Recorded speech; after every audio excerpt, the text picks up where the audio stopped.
And you're on, Justin.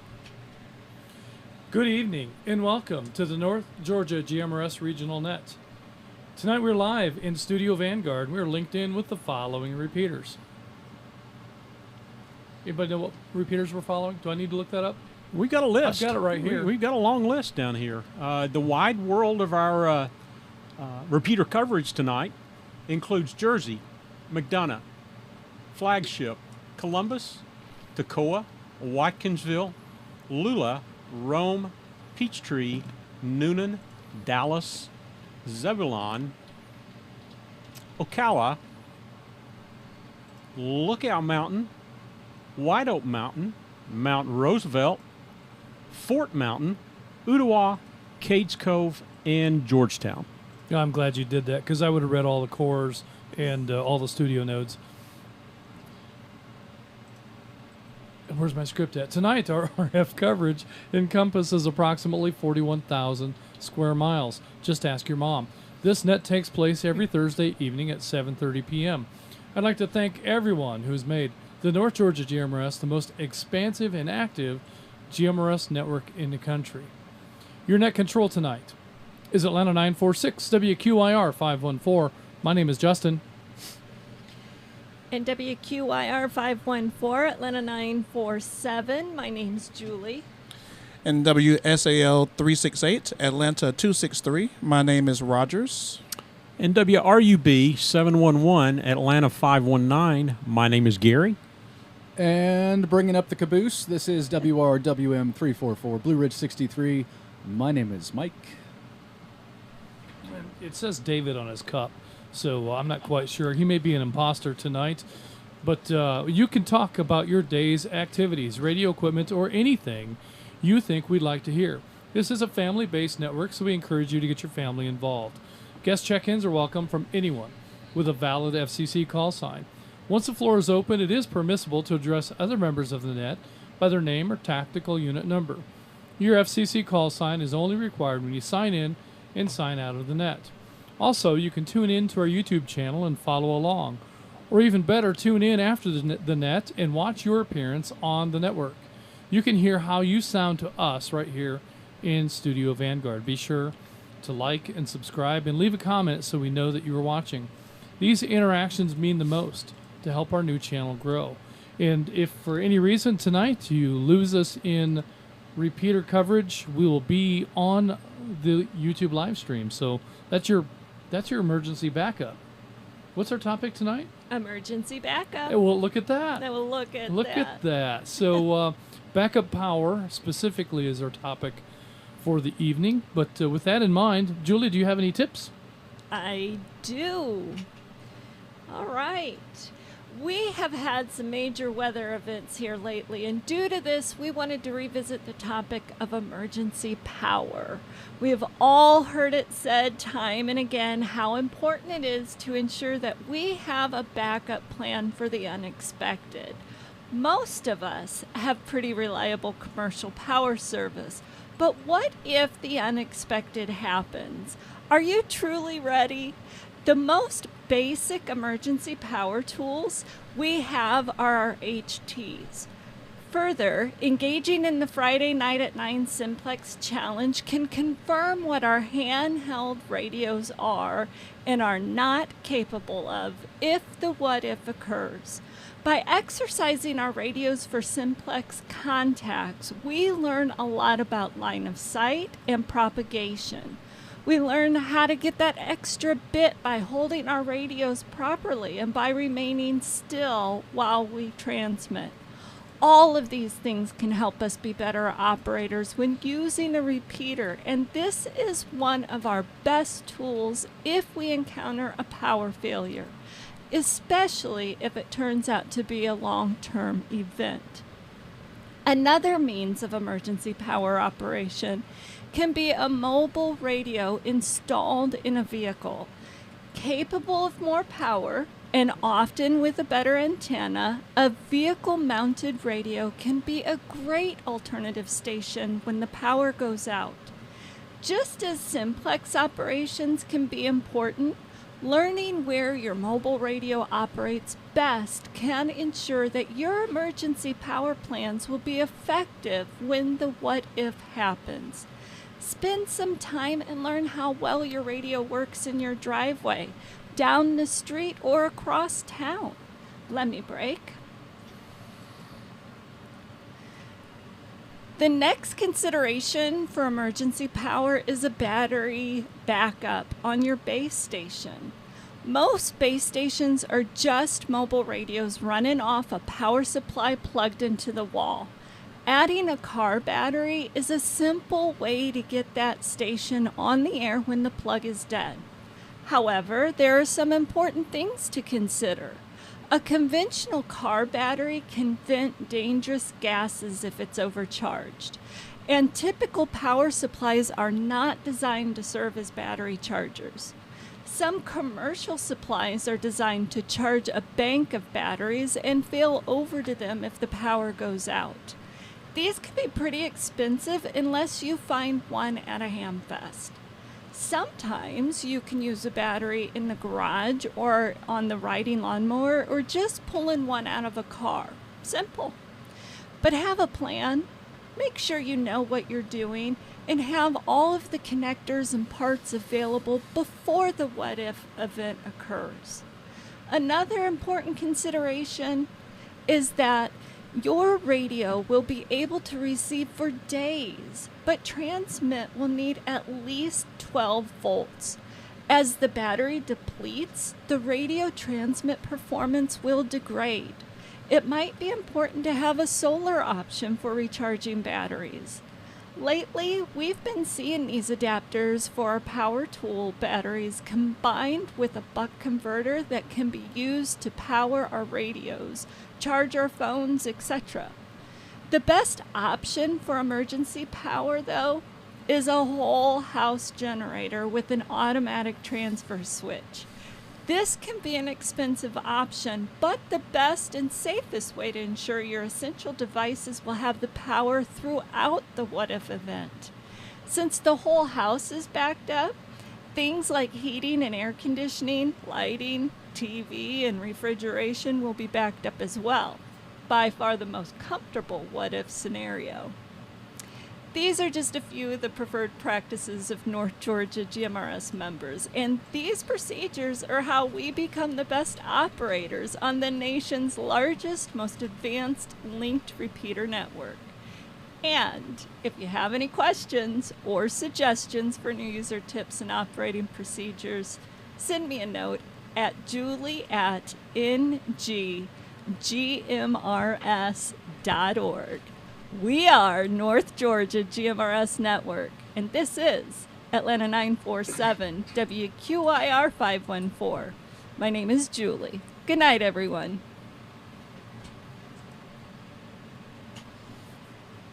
All right. Thanks a lot, Julie.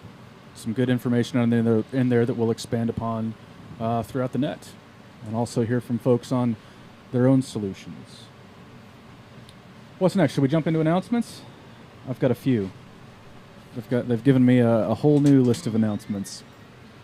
Good evening, everyone. This is Blue Ridge 63, Mike, WRWM344, with this week's announcements live from Studio Vanguard. We've got a list of upcoming gatherings to tell you about. Write these down. Pay attention. These are great events in your area where you can go out and meet other North Georgia GMRS members.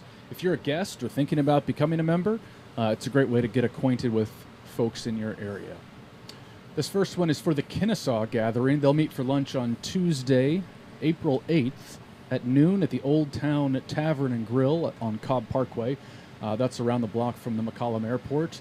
They're doing, once again, their Meet and Geek event. You can bring your radio if you have programming issues or questions to discuss. Is it meat like beef or pork? All of the above. Chicken? Yes. Very nice. I Yes. like chicken. Yes. I'm a big fan of chickens. Where were we? So, they also note that they'll have a mobile test bench where they can test and program many of the popular radios after the lunch. That's pretty cool. Reach out to Ed, Atlanta557 on the air, or send him an email at WRQG8 LIvestream06@gmail.com if you're planning to attend, so that they make sure they get enough seats for everybody. And let them know if you're going to bring a radio, the specific radio you're bringing, and Ed will try to make sure he's got the programming cables and software on hand. That's coming right up. That is April 8th. That's a pretty cool thing that they do. Yeah, Tuesday. So put that in your plans for lunch on Tuesday. If you're in and around the Kennesaw area and can make it, that'd be a great thing. The next West Side luncheon is April 12th at Taco Mac in Marietta. The address there is 2650 Dallas Highway in Marietta. This is the Rabbit Hole Gang. Join up with them for good food and fellowship. The luncheon begins at 11 a.m. They also ask that you send an RSVP to rabbithole@nggmrs.org and let them know that you'll be attending and how many will be in your party. The third group, this is moving to the other side of town, is the Peachtree Corners Brunch Bunch. They meet up at JR's Log House Restaurant in Peachtree Corners. They've been doing this one for a little while. That's the location on Peachtree Industrial Boulevard. What's this? Next to the bridge on top of the hill. Come in and get out of the heat, cool down for a little while, and enjoy some good conversation with your new radio friends. This happens every third Saturday of the month. So for April, it'll be April 19th. Starts about noon, runs until 2 or 2:30, or when everyone heads out. JR's has good comfort food, from breakfast omelets to veggies, salads, and other barbecue selections. It's a casual country farmhouse setting. Regular members, new faces, and guests are invited. Start spring in the right direction.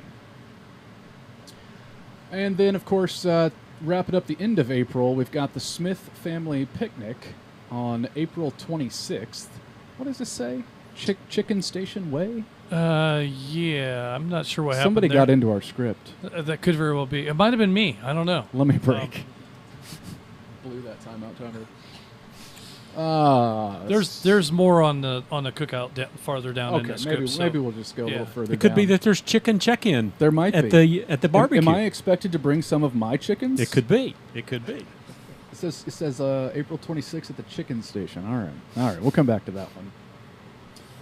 For our new members as well as guests listening in, let me give you a rundown of our weekly nets. April 13th will be the date of the next Rabbit Hole Net.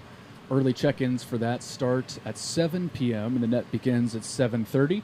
They'll announce the topic on the North Georgia GMRS Facebook page.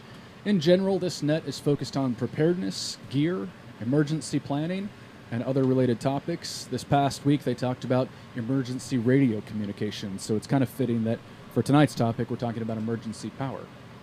The Ladies Roundtable Net is the first Monday of the month. That'll be April 7th. That's this weekend? Yeah, that'll be Monday. Monday. That starts at 8 p.m. They want to give everyone time to finish dinner and settle in for a chat. If you've not participated in a roundtable before, the way that it works is you imagine sitting in a circle, a virtual circle, a remote circle, passing around a microphone. Jennifer, Atlanta 255, will announce that the ladies' net has begun at 8 p.m., and at that time, you can check in just like any other net. If you can't make it at 8 o'clock sharp, listen in, and as the conversation goes, there will be breaks, and you can jump in just by saying comment. Jennifer, Atlanta 255, will ask for your name, FCC call, your TAC number, and then tell you who to pass it to after it's your turn. There's no set topic for these nets, just whatever they want to talk about. Tuesdays on the northern region of the network feature our Skywarn net. This is a training net for Skywarn weather spotters in coordination with the National Weather Service, and it's only available on the northern core, the Chattanooga area of the network. Wednesdays feature a short ERC roll call net at 8 p.m. This is closed to North Georgia GMRS members. It's for ERC members only. Please refrain from checking into that net unless you are an ERC member. On Thursday nights, the regional net starts at 7 p.m. for early check-ins and 7:30 p.m. That's what we're doing right now. This net covers a variety of topics, and we try to get those posted to our Facebook page a few days in advance. We encourage all of our members to participate. You can check in with your radio. You can check in on Zello. And if you're not able to check in on either one of those, you can tune into our YouTube channel. We live stream this net to YouTube every week. Let me break.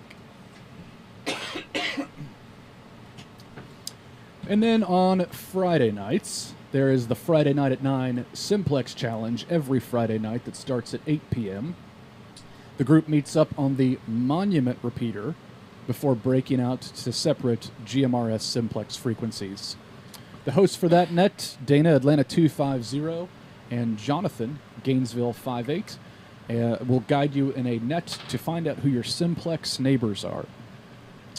Similarly, for the amateur license folks among us, before that GMRS Simplex Challenge is the Friday Night at 9 2-meter Simplex Challenge. They meet up initially on the N4KHQ repeater. That's 146.835 with a positive offset and tone 100. That starts at 7:30 p.m. on Friday night. This net is for amateur license folks only. Jonathan, Gainesville 58, and Mark, Rome 12, will guide you in a directed net testing VHF simplex frequencies, and they hope to hear you there. Okay, now's the part about the bar or the picnic. This is the right script. There we go. Okay, North Georgia GMRS is pleased to announce the next social event, the 4th annual cookout and picnic hosted by the Smith family. That's Trey, Lynn, and CV. Gainesville 285, 286, and 287. Sure appreciate what they do. This year it'll be a family picnic with burgers, hot dogs, and all the fixings.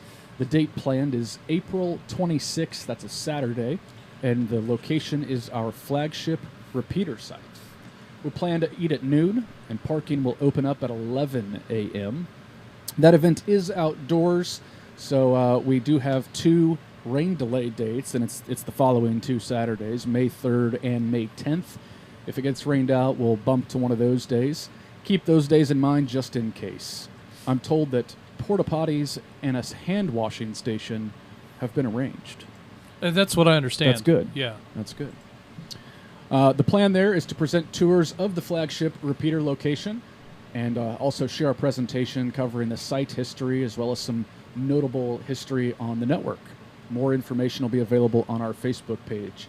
Based on previous years, we expect large attendance, and they are asking for your RSVP in advance. Please send an email to nggmrsevents@gmail.com. Who knows how many will be there, and we don't want to run short. We also don't want to waste any food. There is no charge for admission.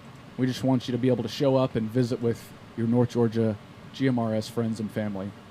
Don't forget when you RSVP to include the number of people in your group, as well as those names are for as well as their names for the name tags, and your call sign or TAC number if your party has them. How's that, CV? Did I get everything? Again, that email for RSVPs is nggmrsevents@gmail.com. Let me break. All right, the Chattanooga Amateur Radio Club continues to offer free classes and workshops on a variety of radio-related topics. For those in the area, if you're interested in obtaining your ham radio license, there are now multiple licensing classes available for all levels, technician, general, and extra. You can find the schedule of classes and workshops on their website at w4am.net. Hamfest season is in full swing throughout the listening area.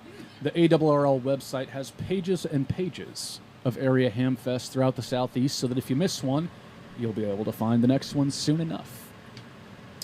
Speaking of Hamfest, the Cleveland Amateur Radio Club is sponsoring Starfest. That's the Southern Tennessee Amateur Radio Fest. It's free at the Cleveland Amateur Radio Club headquarters. The address there is 560 Johnson Boulevard in Cleveland, Tennessee. You can contact Steve Weber at ka4eln@gmail.com to reserve a table or register for the free event. They'll be doing a free clubhouse tour as well with the coolest radio room. There's free tailgating, free tables inside if you get a reservation, free parking, and a free door prize ticket for the door prizes. That's pretty cool. Everything's free. I like free. That's the right price. That is the right price. The grand prize on those door prizes is the Yaesu FT70DR radio So imagine that for free. for free, with a ticket that you got for free. The date for this is April 12th, 8 a.m. to 1 p.m. There will be VEC testing also. There's a note here about that starts at 10 a.m. It's a great time to study for your tech license or upgrade to general or extra if you've already got one. All right, that's it for the announcements. If you have any questions, comments, or if you have news to share for an upcoming announcements segment, send those to Justin at nggmrs.org. Did we talk about the new repeater site in Buckhead? We have not talked about Buckhead this week. Well, I'm told it's moving along. Well, I was told we're not supposed to mention it. We aren't. So let's just pretend that nothing was said about We didn't say a nothing. brand new repeater site in Buckhead maybe this week. That isn't going up this week. I have no idea. I just don't even know. I'm keeping that under my hat Right. as instructed. It's a good place. Just like yeah. you. Yep. All right, that's it for announcements. Let's take a little break and shuffle some chairs. And Rogers, are we going to take some more check-ins? I'm ready. Let's do it. There's probably All right. some more chickens. I think that's where we're going.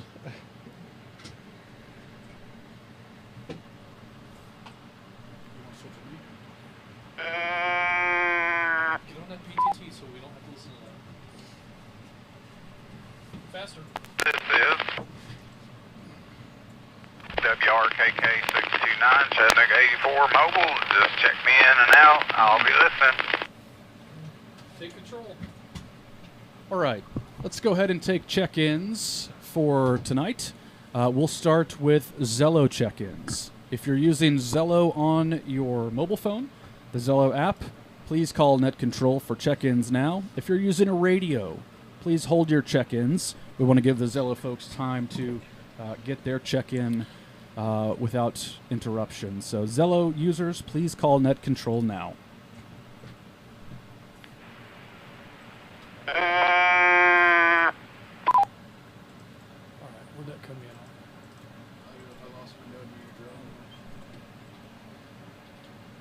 Tacoma. Yes, to go. Jim was on lookout.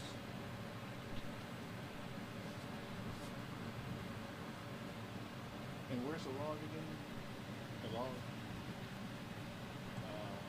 Open a new tab. Type in sheets. Oh, it's right there. Oh, cool. You sure? Says, Can I get some volume, Gary? says Columbus 25 WSCC 901 Peter West Point. Checking in. Thank you, sir. Mm-hmm.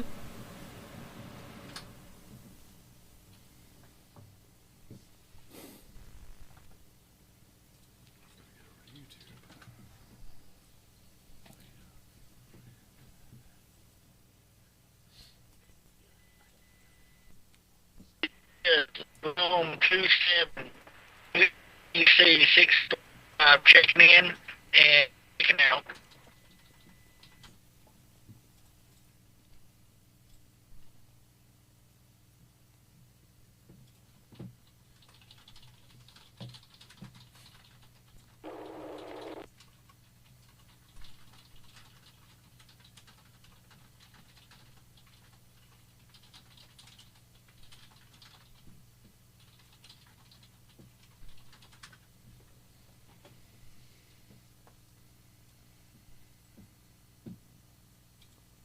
Oh, that's why.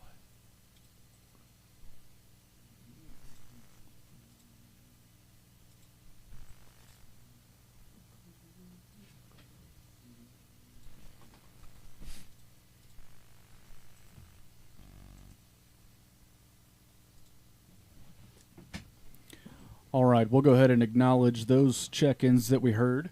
Before the break, we had Chattanooga 84. Jim and Hickson is in and out tonight. On Zello, we heard Columbus 25. Peter in West Point is in and out.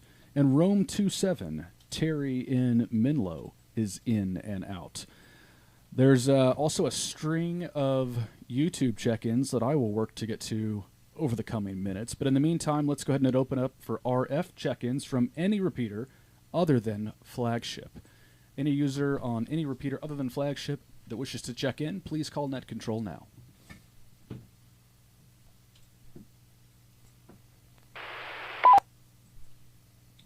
Tacoma.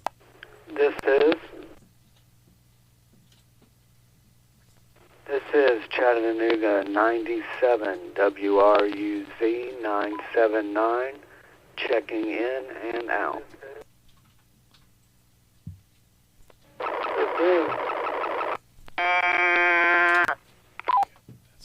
This is Atlanta 1158 Nicholas Jasper checking in and out. This is Atlanta 350 WSHG 331 checking in and out and listening. Thank you.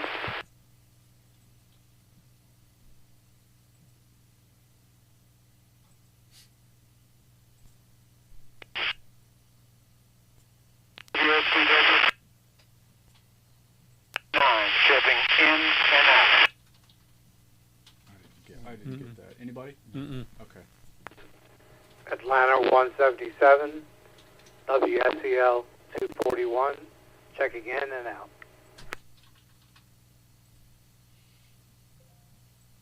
Cheers. Sound like Ronnie. CSF 5564, Chattanooga 253. I'm checking in and out, and I'll be listening. And this is Roy.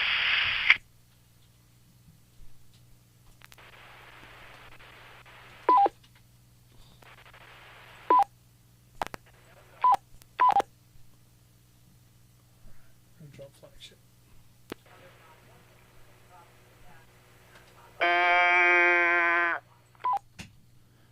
All right, let me go ahead and acknowledge the check-ins that we heard. We had Chattanooga 97. Aaron in Cleveland is in and out. Atlanta 1158. Nick in Jasper was in and out. Atlanta 350. Ted in Tucker in and out. Atlanta 177. Nelson and Decula in and out. And we heard Chattanooga 253. Roy in Dalton was in and out. And with that, we'll take check-ins from any repeater, including the Flagship machine. And anyone else who wishes to check in, please call Net Control. Well, you're not going to be including the Flagship machine at the moment. Well, that was mainly just to get a hold of it. Yeah. I'll bring it back in here shortly. But Okay.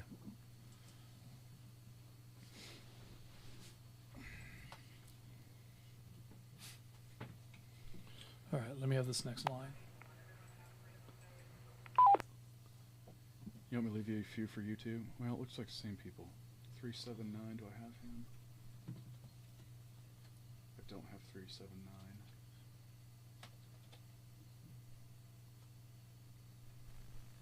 Oh, and there's Miko.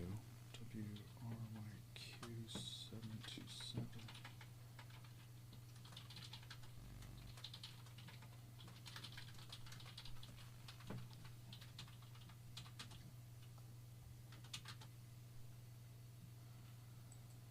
Dallas 21.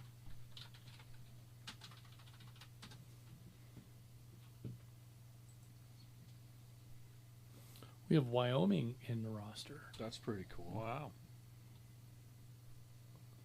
379. All right. Rome 1, 2.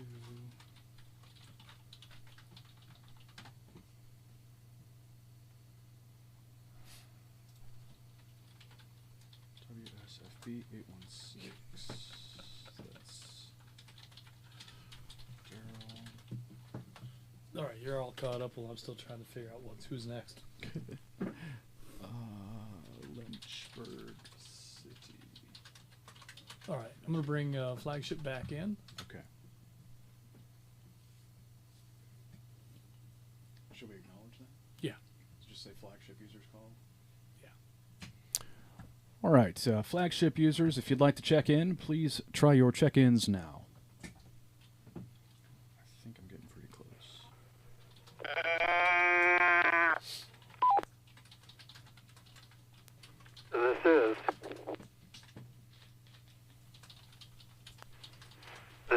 WRVG 415, Atlanta 11, John and Canton. Please check me in and out.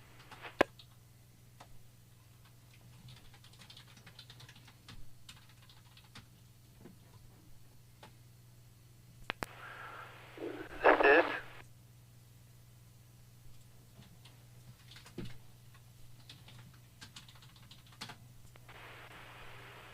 This is Atlanta 26, WREB 450, Atlanta 26 flip in Druid Hills. The beautiful Druid Hills. Spring is popping. I hope everything is going well with you all. Checking in.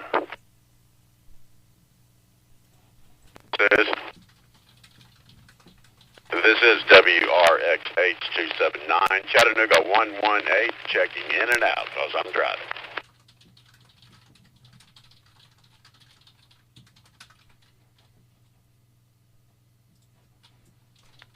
This is WSHF 269, Atlanta 317, David. Sandy Springs, checking in, checking out.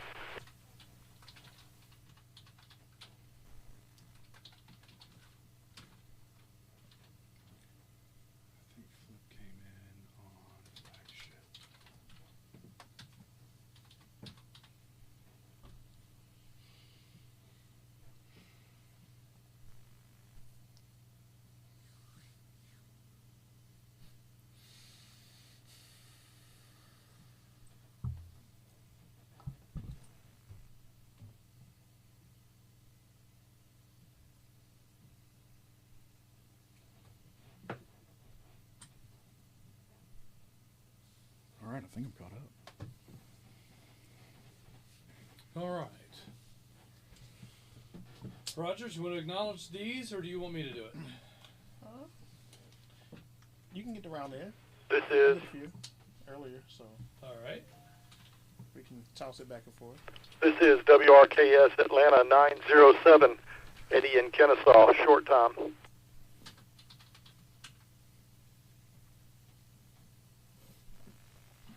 Was that any repeater anywhere? Yeah. Okay. That was the last call. Excuse me. All right. Let's go ahead and acknowledge this last round of check-ins. We heard Atlanta 514, Michael in Cartersville, in and out. Oh, no, that was a YouTube check-in. Mm-hmm. You'd think I'd know how to do this. Because you typed We, that we one. also have Atlanta 927, Connie. I messed up in logging Connie, so I don't know where she's. Buford, Oh, she's in Buford? but on YouTube. On YouTube. Also, we've got Chattanooga 97, Aaron in Cleveland, in and out. Atlanta 1158, Nick in Jasper, in and out. Atlanta 350, Ted in Tucker, in and out. Atlanta 177, Nelson and Decula, in and out. Chattanooga 253, Roy in Dalton, in and out. And on YouTube, we have a string of check-ins here. We've got guest check-in from WRBT 566, Mark in Wyoming. Welcome to the North Georgia GMRS Network. Glad to have you along. Also, we have WRYQ 727, Miko in upstate New York. And from far, far away, we have Dallas 21, Lisa in southwest Paulding County. Atlanta 379, Scott in Sandy Creek, New York. Rome 12, Mark, far, far, far away in Rome, Georgia. We have guest check-ins from WSFB 816, Daryl in Lynchburg City, Virginia. Also, WRWY 456, Dave in Rogersville, Missouri. Atlanta 11, John in Canton is in and out. YouTube check-in from Chattanooga 181. Whoops, was that Joseph? Mm-hmm. I bumped the mouse and it took off flying, and where am I here? I have lost my place. You're on the wrong nest. Oh yeah, that's the trouble. I would never have found my place. It's a runaway mouse. All right, so Chattanooga 181, Joseph in Cleveland is a YouTube check-in, as well as Atlanta 374, Lamar in Dawsonville, YouTube check-ins. We heard Atlanta 26 Flip from the beautiful Druid Hills is in tonight. Chattanooga 118, Stewart in East Ridge, in and out. Atlanta 317, David in Sandy Springs is in and out. Atlanta 907, Eddie in Kennesaw, in and out. And we have a YouTube check-in from WSHU214 Wes in Delano, Tennessee. And that's where we're at this time. So if you did not get an opportunity to check in, we would invite you to stick around. We'll have one more chance for late check-ins or questions, comments at the end of the net. So we'll have room for you to get in here before we close things out. But right now we're sitting at a very comfortable 75 check-ins. So that's good stuff. Let's do we have anything else we needed to go over before we start talking about emergency power? We got through the announcements. We didn't talk about Buckhead. Took all the check-ins. I think we're... Yeah, and you caught the mouse, right? So yeah, we've got the mouse. Keyboard's another issue, but I think we're good. I think we're in emergency power mode. Yeah, we just need an emergency keyboard mode. Okay, let's go to the top.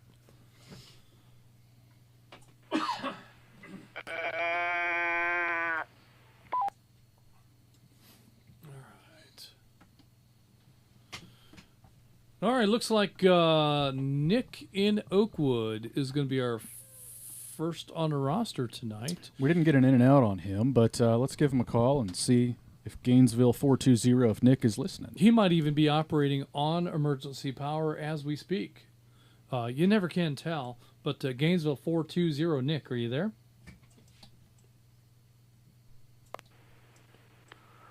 Gainesville 420 WSFH 294. As a matter of fact, I am running on emergency power right now. I knew it. I've got a big 12-volt battery hooked to this radio, and it's just got a trickle charger on it. Let me break. Apart from that, though, I have more UPSs and battery backups all around my house, just from people throwing them out, and all they needed was a little 12-volt, 7.5-hour battery. I'm in the low voltage industry, so I got a bunch of those batteries. And yeah, I got a little generator. I wish it was a little bit bigger, but it's enough to run the router, and it's not enough to run the 5 Dell PowerEdge servers that I have in my basement. Mm-hmm. But it's enough to get the router started, and a little. That's about all I got. This is Gainesville 420. Well, I think they call those PowerEdge servers because that's what they're all about, is consuming power. What's your electric bill run, Drive It? You said you had 5 of them running?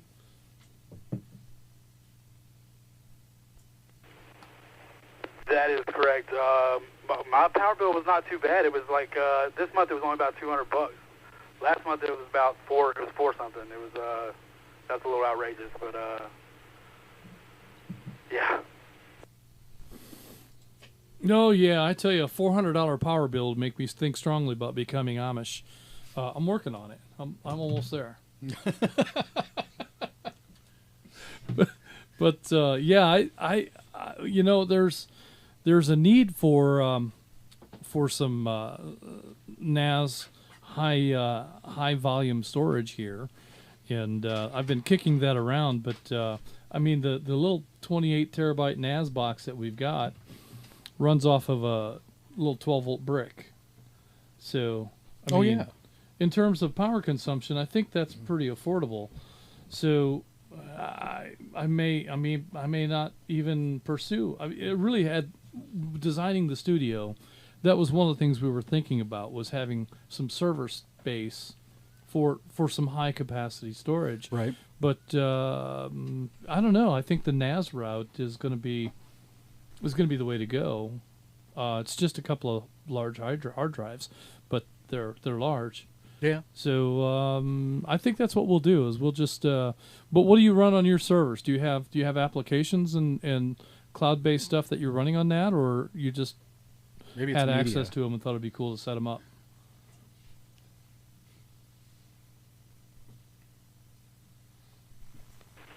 No, I absolutely have.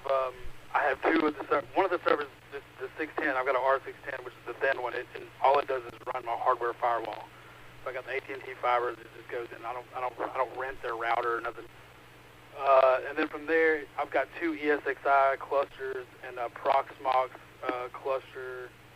I'm running TrueNAS, Jellyfin for my, stream movies and shows, whatever, on any device in my house.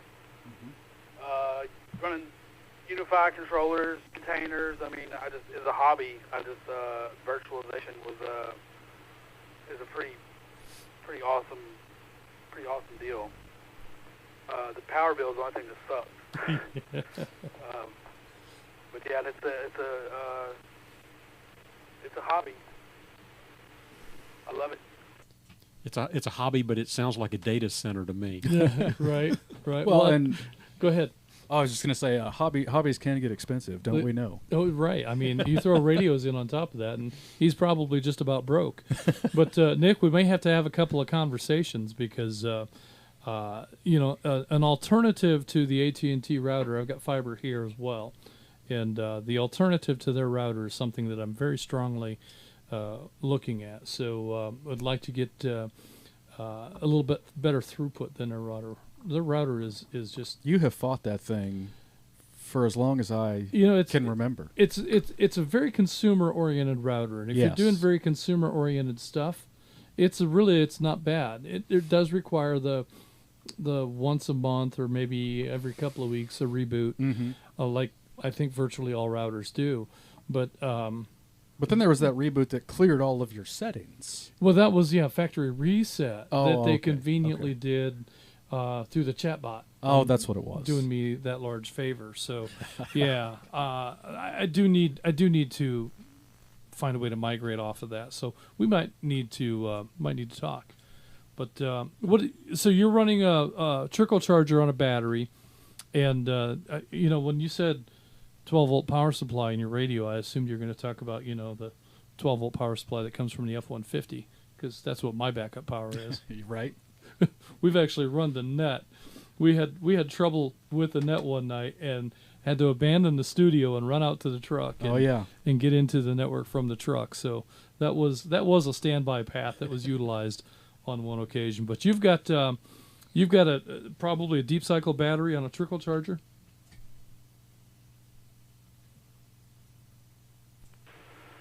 Yes, it's actually an old battery out of a pontoon boat that I dumped all the insides out and kind of refurbished. I like it. I got a lot of hobbies. This radio thing didn't help. It didn't help matters at all. I'm in the process of, right when y'all called me, I was soldering this. I went to the ham outlet today because I was working down in Duluth and got me some LMR. It's like a little 30-foot of LMR 400. I'm soldering the ends on it right as we speak. Very nice. Yes, the LMR 400 is the coax of choice for short and medium length runs. So very good stuff. Did he say he has too many hobbies? I wasn't aware there was such a number. It's not enough time, I think, is what the real problem is. That's it. So that's you spend time. The nice thing about the computer stuff is that can kind of break off into so many other things. Yes. And it sounds like he enjoys virtualization and a lot of those computer science things. But I don't. I mean, it's utility. That's having to, the various boxes I have to remote into, and the passwords, the architecture, everything is this does things just a little bit differently in this environment than in that environment. And the Linux commands that I have to memorize, but I don't really know what they mean or what they do. Right. I just and the terminology that comes around. I know just enough Linux to break things or fix things, but mostly just to break things. And so all of that is just I don't know. Some people crave that stuff, and for me, that's just part of the day job. That it's a necessary pain point. Yeah, I'd rather spend money on radios.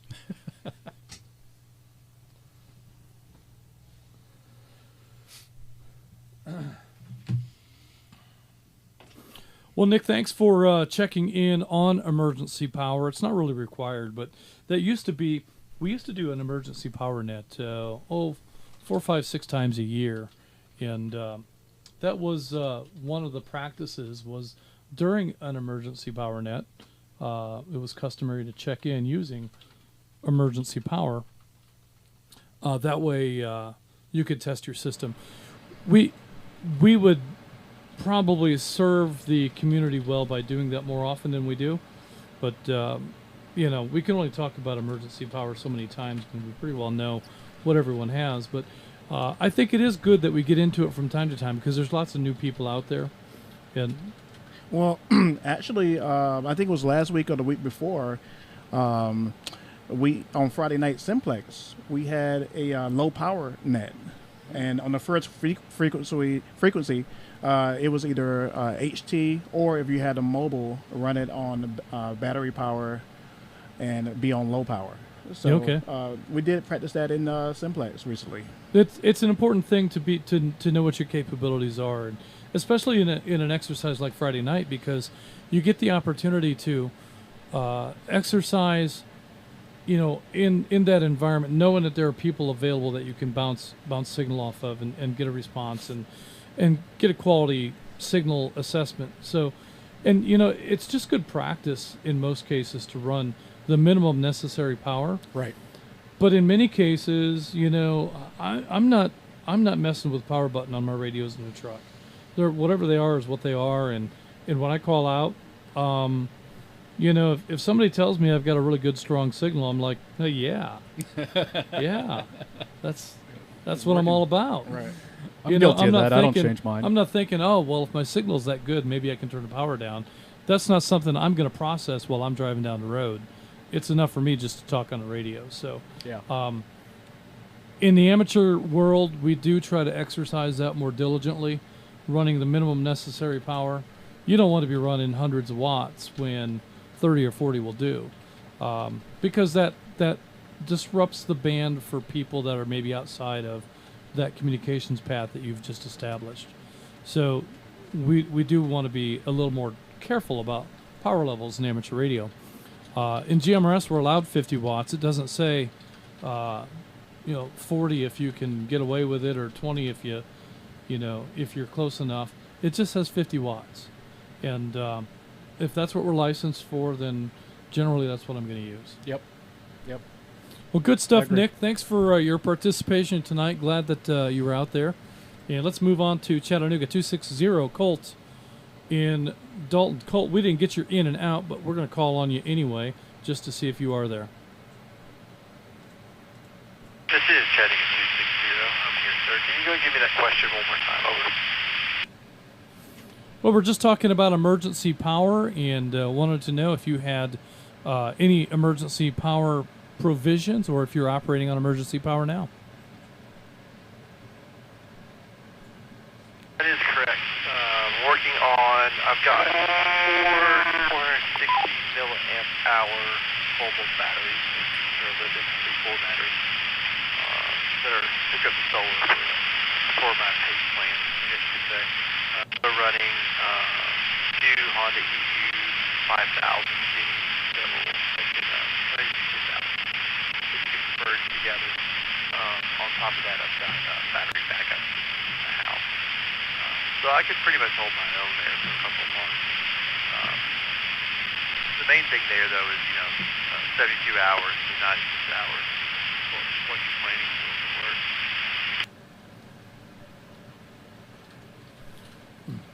Well, that is one thing to keep in mind. Standby power will run a lot longer in a standby state if you're receiving or just listening to the radio.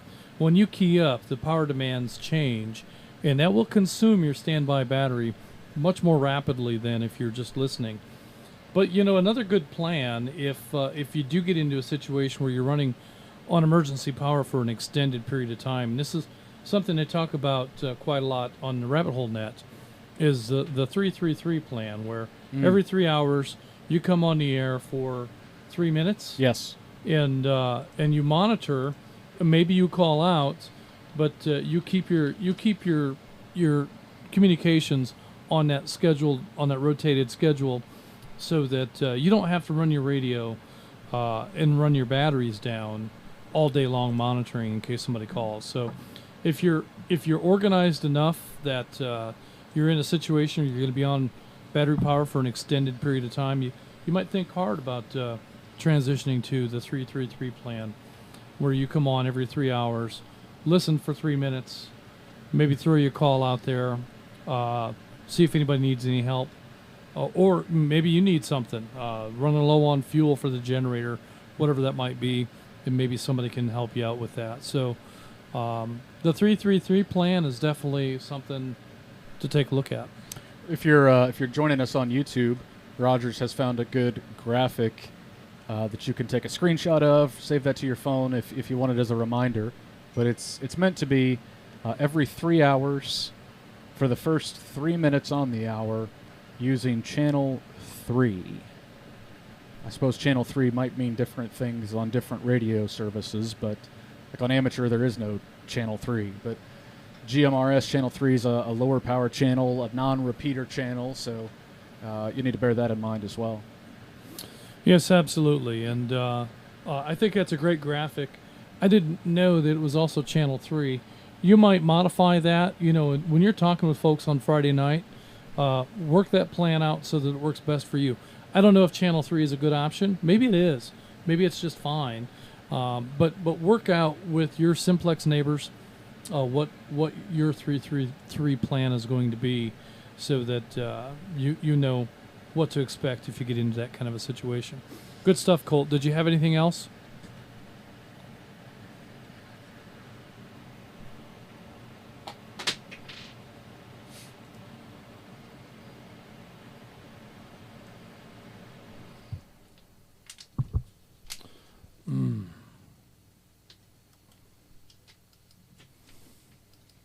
All right, next on the list, we've got Atlanta 104 Brian in Social Circle. Brian, did you have any comments for tonight's net? Are you operating on emergency power? Do you have any emergency plans? Good evening to everyone. At the current moment, I am not on emergency power, but all the unfortunate events over the last couple of weeks, I had an opportunity to test out my emergency power. Let me break.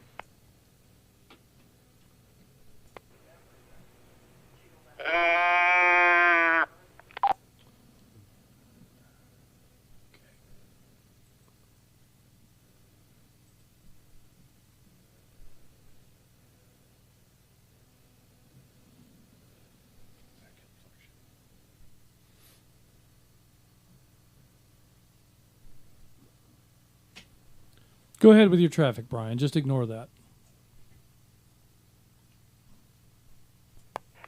So I do have a Harbor Freight 3500 generator. I think everybody probably knows what I'm talking about.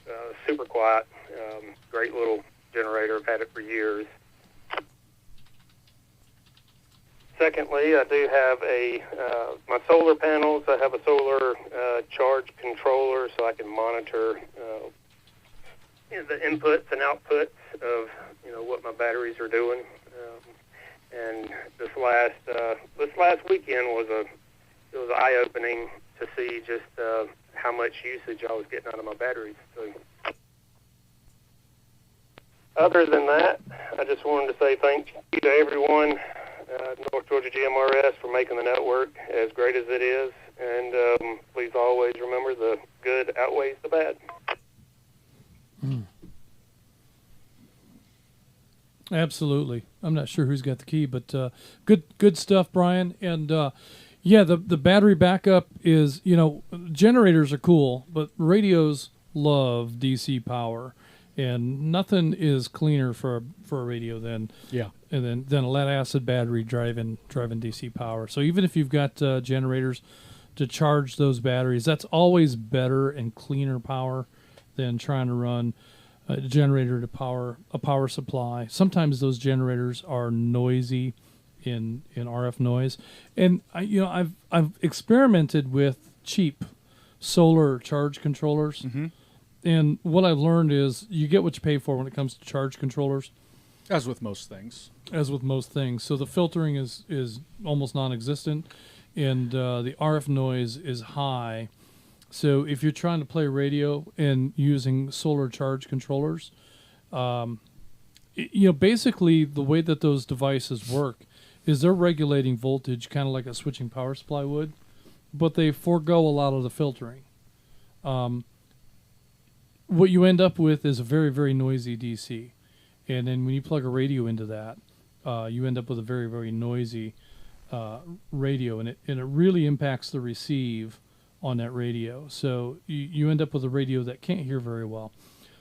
So if you're experiencing that, what I would suggest is that at times when you are operating radio, if you're doing like the 333 plan, then while you're operating radio for those 3 minutes, disable the charge controller. Just power it down so that it's not squealing and making noise, RF noise, and interfering with your signal. And then when you get off the air, bring that charge controller right back up so you can maximize that solar charge on your system. That's a good way, I think, to be able to live with both scenarios. So, good stuff. All right, who do we have next? Next is Atlanta 849, Pamela in Duluth. Pamela, did you have any questions or comments for the net regarding emergency power or battery backups? Or any kind of backups for that matter?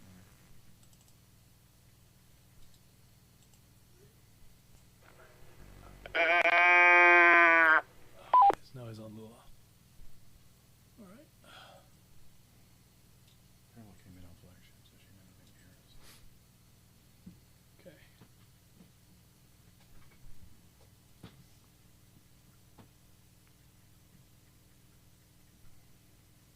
Do you want to bring it on or no? As soon as I do, he's going to come back on flagship. So I think we're going to forego Pamela, and if that means that we're at the end, then we're at... No, we've got a couple more. Yeah.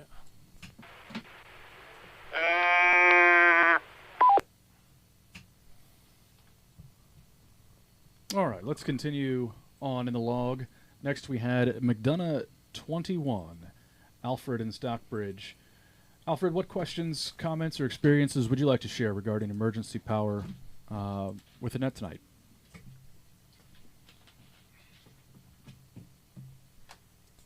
This is McDonough 21, Alfred.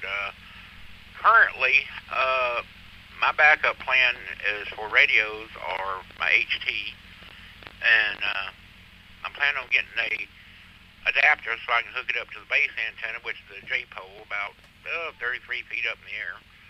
I do have some power banks, small ones, that I'm working with and getting used to working on them. I do have a plan.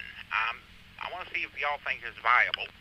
I've got some old scooter or electric wheelchair batteries that I'm in, and that's old. And I'm thinking about putting them on a trickle charge and see if they'll hold a charge and see if it will power my radios. And that's about it, all I have right now. Just want to know y'all's idea about that. Yeah, it's good. It's a good topic. I've seen a lot of use of old scooter batteries, wheelchair batteries, things like that. The big thing to be mindful there of is the voltage. The voltage of those batteries, the voltage of your charger, and then whatever form of power supply you're using, if you're using a power supply, into the radio, making sure that those all match. So it's interesting because about 2 weeks ago, one of the neighbors moved out. Yeah. And they left an electric power chair at the end of their driveway. Oh. And so, out of curiosity, I went over and looked it over, and the thing looks like it's in really good shape. It doesn't look very old. Had a user manual with it, and so I unlocked the wheels after a few minutes. I had to actually look at the manual to figure out how to do that. Yeah. And pushed it over here, and I had a charger. And so I plugged the charger into the wall, and well, probably just needs a good charge. And after about a day, it still needed a good charge. After 4 or 5 days, it had sufficient charge to turn it on and move it around a little bit. Yeah. I think I had maybe 10 minutes of playing with it, and batteries are flat again. So what you might have on that electric wheelchair is maybe it's a perfectly good wheelchair, but the batteries are sulfated. They get a crystal crystal sulfide coating on lead that diminishes their capacity. So the battery will seem like it's charged, and it will actually have voltage, but it has very, very little current available from that voltage, and it will discharge super, super fast. And so what I've got going on with these batteries now is after 4 or 5 days of charging, I've literally had minutes of use on the machine. So long story short, I have what I believe is a perfectly good electric wheelchair that I don't need that requires a new set of batteries. And the manual indicates that any sealed lead acid battery will do. It doesn't specify a particular brand. Is it 12 volts? They're 12 volts. They're in series, so it's a 24 volt system, and it's a 24 volt charging system. So again, you'd have to be careful about that. But there's no reason you couldn't tap one battery or the other and run a radio off of that wheelchair. Yeah, that's a good way to repurpose that if it still has life to it. But the batteries are pretty well shot. But that's why it was at the end of the driveway then. It was. They didn't know that it just needed new batteries. We're actually trying to reach out to them right now to see if they want it back, because we've got people that know where they moved to, and so we're trying to make that contact. And if they don't want it back, then we're going to donate it to, I don't know, some charity. I'll probably go to Batteries Plus and put a pair of reasonably inexpensive batteries in it, and just donate it. There's an organization in Atlanta, and the name escapes me right now, that refurbishes wheelchairs. I'll find that. I'll dig that up and find that. Yeah. Maybe I can send you their info. Yeah, and I'm still stuck on the fact that you read an owner's manual. I didn't read it cover to cover. I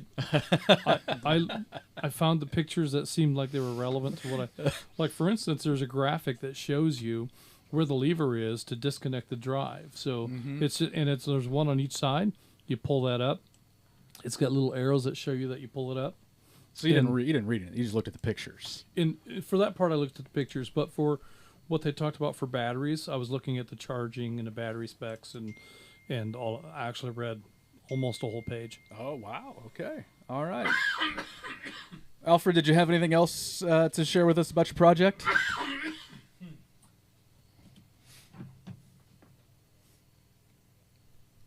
I hear him in the barn, but I thought I did.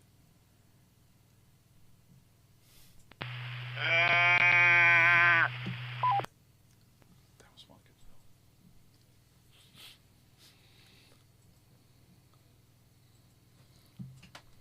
Alfred, did you have anything else to share regarding your project or any other emergency backup power?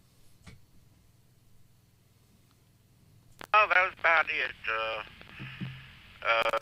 As far as I can think of right now. If I come back with something later on, I may. But that's all I had right now. Hope we have a good rest of the net. Thanks. All right, good stuff. Well, thanks for joining in tonight, and good luck with your project. Next on the log, we've got Atlanta 26, Flip in the beautiful Druid Hills. Flip, what comments or questions do you have regarding emergency backup power? I was wondering why all the silence. WRKN 464 Atlanta 1402. All right, Atlanta 26 Flip. Do you have any comments for the net tonight with regard to emergency backup power?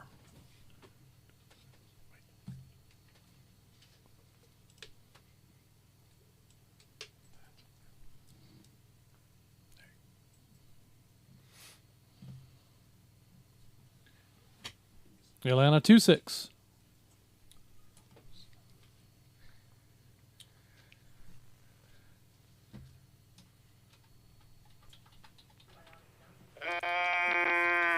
He's in the log right now. Flip is. Yep.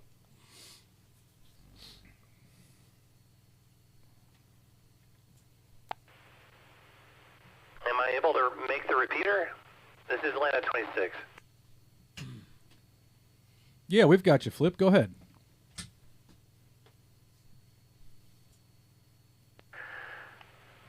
Okay, yeah, so I run in my shack. I have 4 separate UPS battery backups, but I also have a generator.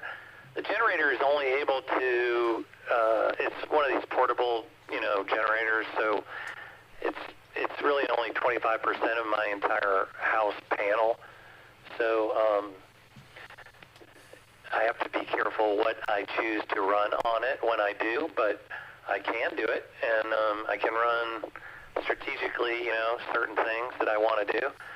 But yeah, it works out pretty well generally. We have down here in Druid Hills. It's weird. It was one of the first neighborhoods in Atlanta, and so they designed it with the power coming in from the back of the property lots. There's like these alleys in the back of the lots that feed the power, so that they don't have power poles and transformers and stuff on the street. And that causes a lot of problems because the power company doesn't like to go back there and keep the trees away from the power and stuff like that. So it's pretty when you drive down the street, but it's not very reliable. Back to you.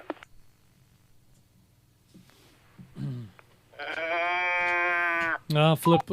That reminds me of back in Fort Wayne. Oh yeah. No, we don't have it. There we go. All right. Can you? No, we didn't have it. Now you do. No, we don't. Okay. All right. Sorry about that, Flip. We're technical difficulty. Yeah, our PTT is getting finicky on us here, but it reminds me back in Fort Wayne, the whole town is kind of built that way with alleyways behind the residential, all the old parts of the town. So it's laid out in a grid pattern, and virtually all the streets have an alley behind the houses, and so that's where you put your garbage cans, and that's where all the utilities are run: your telephone, your internet, your power. I think even they run water back there. Your water shut off and stuff, and sewer connections are all back there in the alleyway. And I know that from the time that we lived in Fort Wayne, we lived in a newer neighborhood where everything was on poles.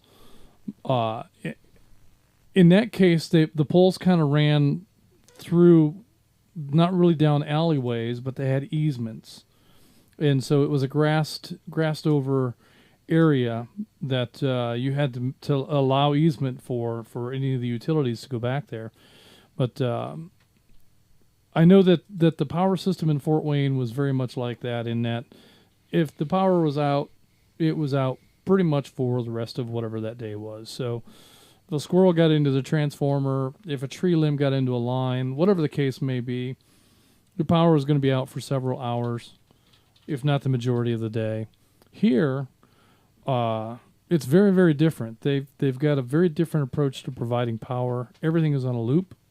Cobb EMC provides virtually every address with 2 options for providing power. So if your circuit gets interrupted from its primary feed, they can throw a breaker and close a different breaker and then backfeed your circuit and get you back up in power in oftentimes minutes. The longest power outage we've ever experienced was 90 minutes. Wow, that's nice. Yeah. So Cobb EMC, my hat's off. They don't like not being able to bill their customers. So that's what it is. I think that's their primary motivation, and they're really, really good at making sure that meter is always turning round. The meter's running. And round. But so the generator option, I guess, that if it runs the important stuff. So what's the important stuff? You need to keep your refrigerator running. Yeah, fridge, freezer. Those things, the freezer. You probably need to have some lights running. And everything else is kind of personal preference. I mean, in some households, the TV and the internet may be a priority because that's a primary source of news and information. Sure. So you got to have the TV and the internet running. In other households, maybe that's not the priority. Maybe there's some medical equipment that has to run. That's right. If you have to have an oxygen concentrator, or if you have to have a what's the kidney machine? A dialysis machine. Yeah. Or a pacemaker, or any number of things. Yeah, pacemakers don't usually plug into the wall, do they? No, they're battery, aren't they? Battery, yeah. They're like a 10-year battery. Oh. Yeah. What am I thinking of? I don't know, but my father-in-law has a pacemaker, and he had to have the battery. He had to have a new one put in because the battery was failing. But it was CPAP. That's what I was thinking of. CPAP. Yeah, that's what I was thinking of. Yeah, you got to have that plugged in. I don't know. They probably make battery options for that as well. And it's a small appliance, so I would imagine you could power that off of an inverter or battery. You could, yeah. But so yeah, there's lots of things to consider when it comes to what are your priorities for running off a generator, especially if the generator won't run the entire house. You know, it'd be pretty easy to run a furnace and a blower off of a generator. Yeah. But a lot of generators are going to have a tough time on that startup with an air conditioner. Yeah. The compressor is going to be challenging. You know, like we experienced with Jeff's place, the generator's big enough to run the air conditioning unit, but the air conditioning unit doesn't like the waveform of the power or something. It just wouldn't come on. Yeah. So there should have been more than enough power available. They just didn't like each other. And we saw that here with Vanguard and those little Honda generators too. Should have been more than enough power to run the AC in here, but it just won't do it. Let's break. All right, Flip. Did you have anything you want to add?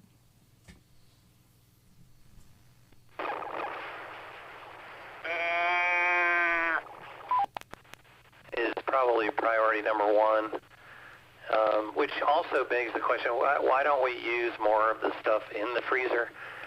You know, my wife and I have talked about that.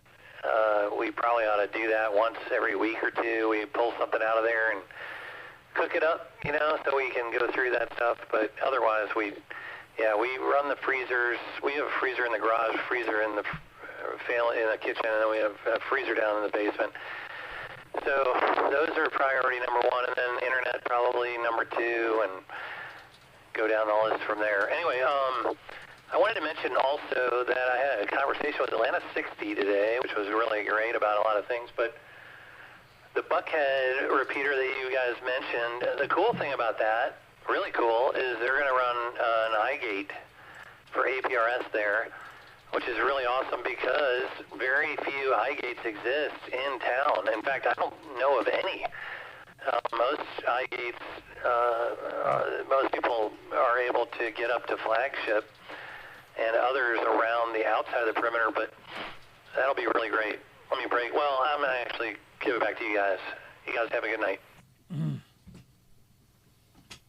Good stuff, Flip. And yeah, I think that the conversation that we didn't have about the Buckhead repeater is that's exciting news.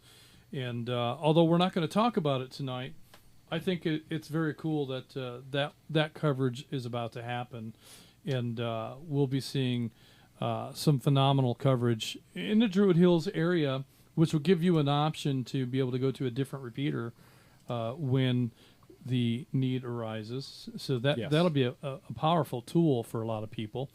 But talk more about the iGate, Flip. There's a lot of folks here that are GMRS radio folks and have no idea what an iGate is. Is that something for your iPad?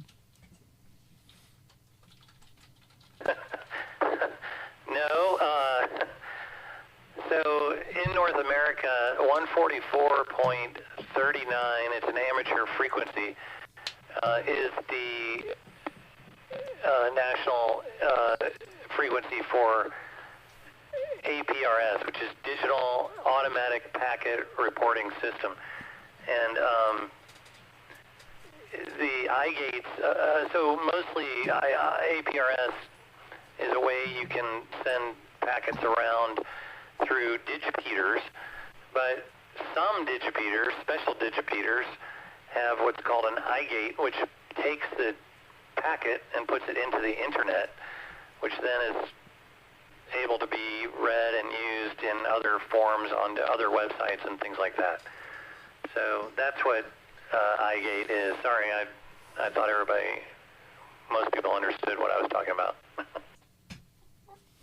Well, yeah, a lot of people do. It's just something you have to consider, the fact that we've got a lot of people that are brand new to two-way radio in the GMRS world, and probably more than a few are scratching your head. What is an iGate? What is that all about? So basically, it's an amateur radio format, commonly referred to as APRS, and it's a way of being able to convey messaging from objects and devices and tools and things. So you can, for instance, once upon a time they used APRS for a lot of like 5Ks and 10Ks. They would put a little transponder on. Yeah. It would get laced in with your shoelaces on a shoe, and that's how they would time runners on a course. And sometimes that would use APRS. There were other technologies that they would use for that as well. So APRS can be installed in vehicles, on farm equipment, on other types of machinery, and it can keep track of where that equipment is. Like, for instance, we've used APRS on some of the balloon launches that we've done. North Georgia GMRS has done in the past. We've done a couple of balloon launches in cooperation with the Coweta County Amateur Radio Club. At that time, it was a BGMRC.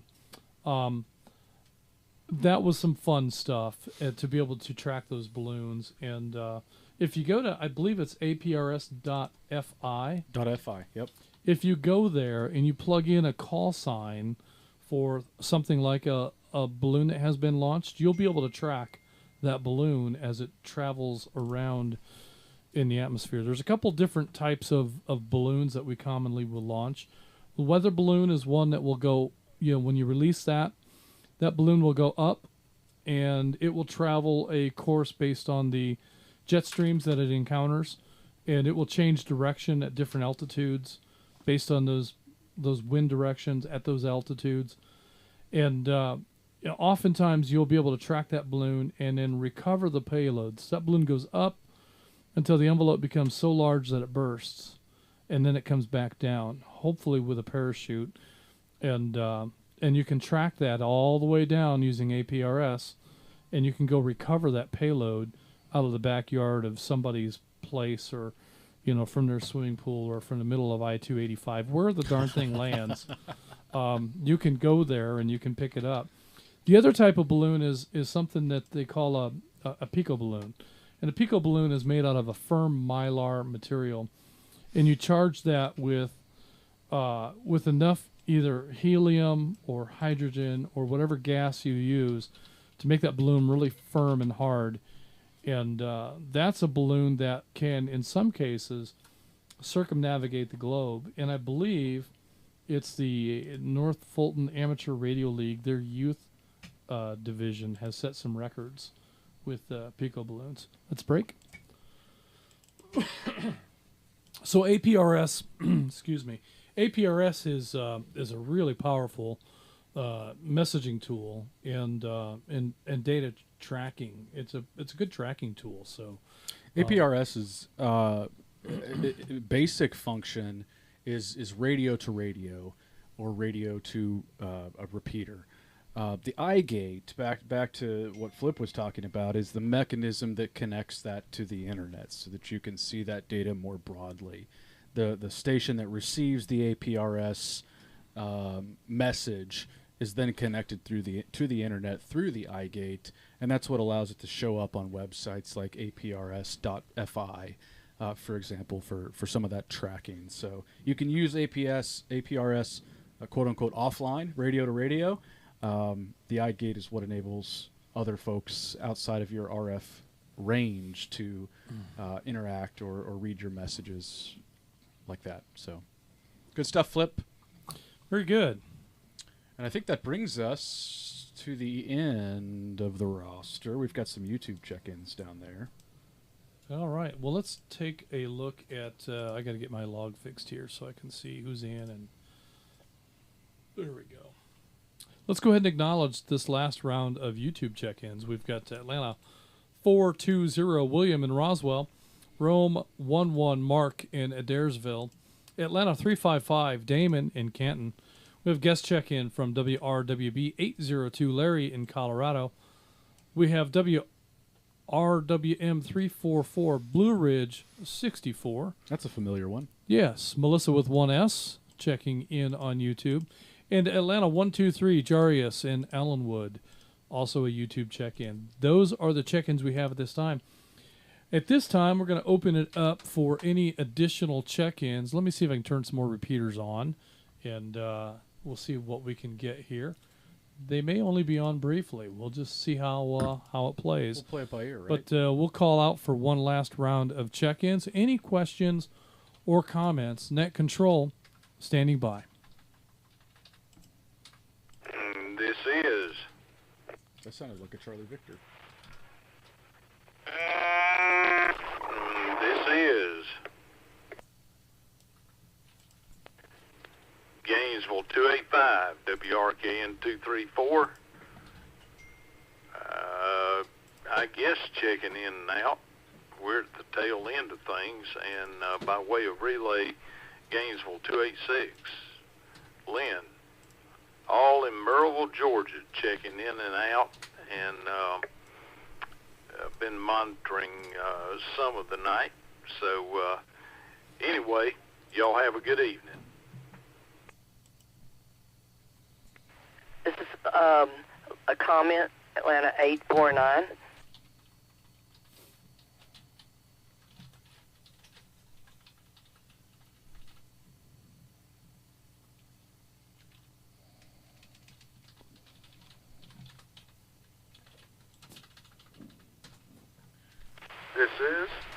This is Atlanta 420 WRFS 771.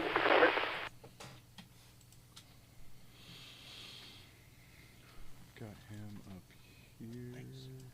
We'll just put him in the comments.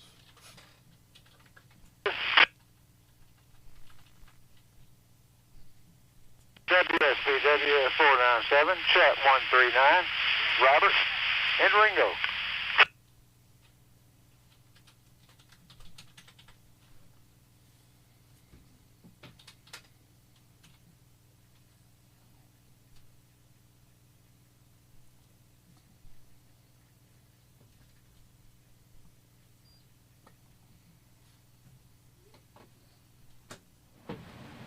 Yes.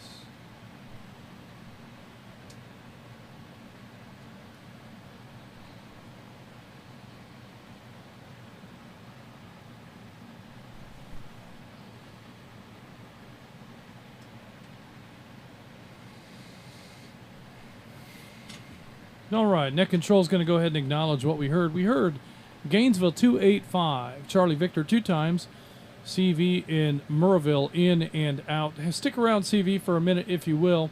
Also, by way of relay, Gainesville 286, Lynn in Murrayville, in and out. We heard Atlanta 95, Lester in LJ is a YouTube check-in. We didn't actually hear that one. That would have been cool, though, if we had.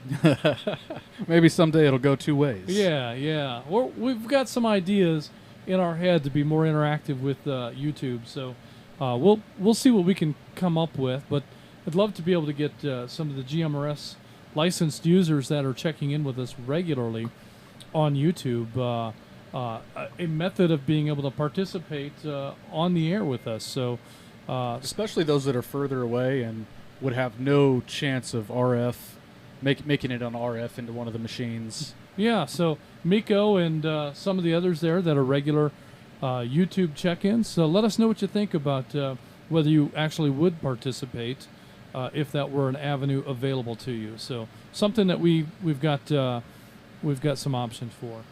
So that is a good point, but they have to be a member.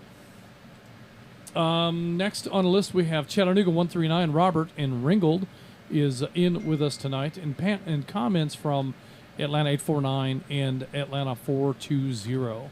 Before we go there, let's go back to Gainesville 285, and I'd like to ask CV, seems like there's something going on, some kind of a gathering happening later in the month, maybe somewhere around April 26th. I believe that's a Saturday, CV. What do you have going on? Roger that, Net Control, April 26th, Saturday. Parking opens at 11 a.m. The event begins at 12 noon at the flagship repeater site. Cookout, hamburgers, hot dogs, all the fixings. Bring your lawn chairs, and everyone needs to be reminded that we're keeping our eyes on the weather. This event would be outside, so if the weather is not favorable for April 2-6, we're moving to the next weekend, and then we have the next weekend available. So 2 weekends after April 2-6 available if necessary. But going to be a great time. Going to have a lot of familiar faces there. Tours of the flagship repeater site, a history of the flagship repeater site, and be a great time for families to take a tour through the mountains that day and stop by and have a hamburger and a hot dog. So anyway, unless you have any questions, I'm clear. Gainesville 285, WRKN 234. Very good. CVA, the only question I can think of is, what is the address at 2996 Monument Road? Oh, wait, I just answered that question. So that's how you're going to find it. If you don't know where Flagship is, you can plug that into your GPS, 2996 Monument Road. I believe that's Jasper. And that should get you to Mount Sassafras. And if you're looking at Google Maps, it'll be the location right next door to the fire station. So when you get there to park, there will be some law enforcement officers that will be directing traffic. So pay attention to the instructions that are given. There are 2 parking areas. If you have mobility concerns, you'll be able to park right there on the grounds where Flagship is. If you're a little bit more mobile than that, we've got another parking area, and we'll have some sort of a shuttle between the 2 areas, golf cart or side-by-side or hay wagon. I'm not exactly sure what that's going to be, but there will be some means of getting people from the parking area over to the Flagship area. And it's a walk through the woods. It's a very pretty maintained trail. And so if you don't want to wait for the shuttle, it's really not a bad walk. It's quite the nice scenery through that walking trail there. Look out for the hay wagon as it comes rolling through. It's probably worth mentioning that address will bring you somewhere close to the fire station. Do not park at the fire station. Unless you're on fire. that would be... So it's a volunteer... Is that a valid reason? It's a volunteer fire station, all right? And so if there is a call for service, then the folks that are responding have to get there and then park their vehicle and then go inside and fire up their apparatus and bring it out. So what we can't have is our vehicles in any way in the way of making that happen. So we're going to keep the fire department property completely clear so that if there is a call for service, we don't impede on them at all. So if you've been to Flagship before and you expect to be able to pull up that driveway, you'll be redirected, and all these properties are right next door. Yep. I mean, it's not, there's not anything that's more than 5 minutes of walking time from one site to the next. So it may seem like it's a ways away because you can't really see one from the other very well, but they're right all close together. Let me break. So with that in mind, CV, did you have anything? Tell us about the lawn chairs and the Easy Ups.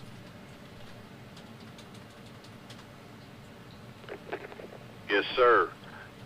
Make sure to bring a lawn chair, ball game chair, whatever you want to call it. Easy Up if you want to.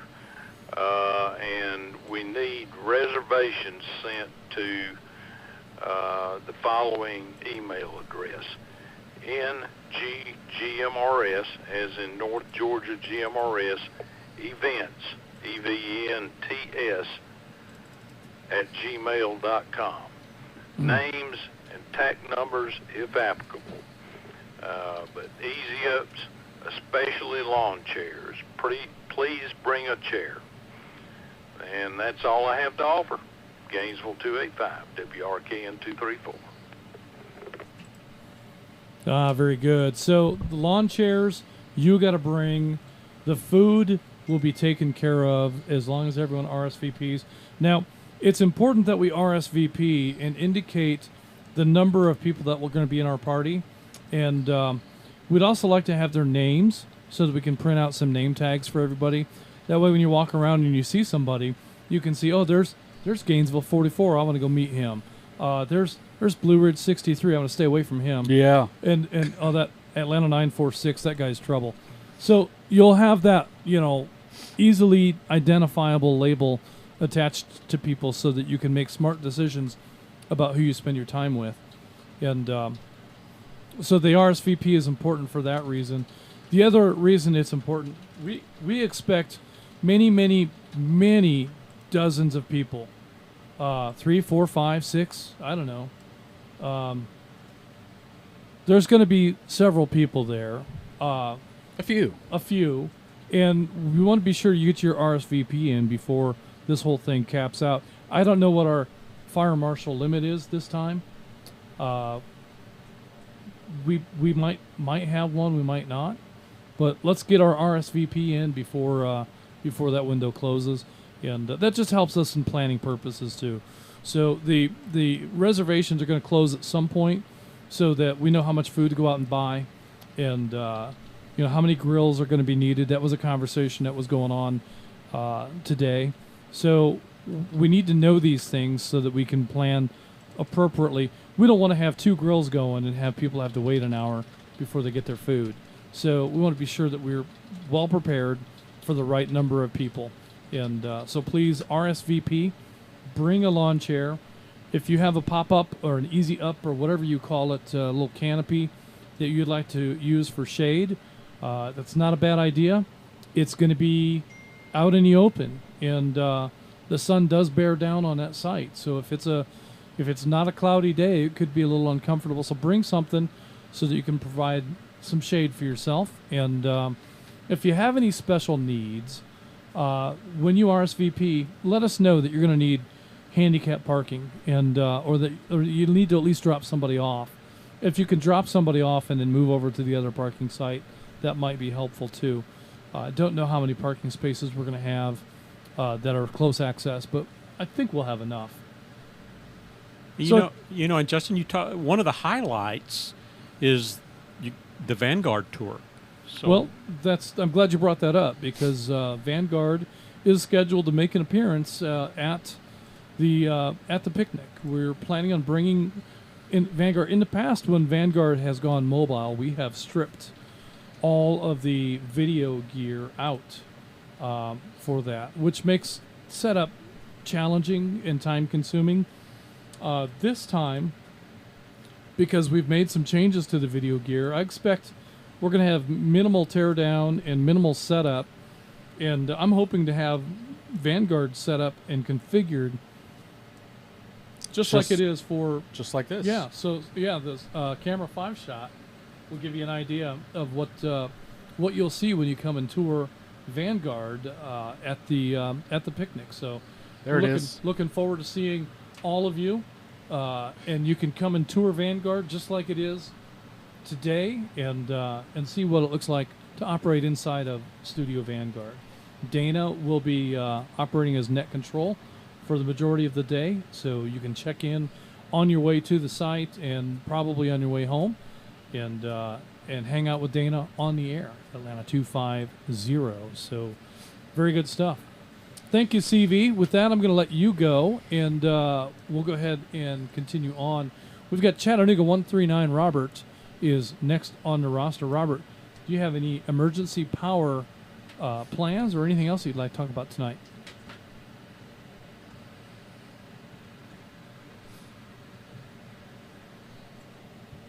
Yeah, this is 139. Power for me, I guess, involves some solar panels, and I've got 100 amp hour batteries, about 400 watts of solar, and I've got all the equipment hooked up to it 24/7. I don't have to hook or unhook. I just use solar to power everything all the time.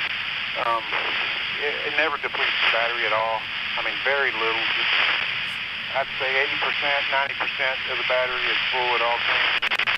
And then I tried hooking a refrigerator up to it. And get overnight, the battery dropped down to like 65. I'm going to bet.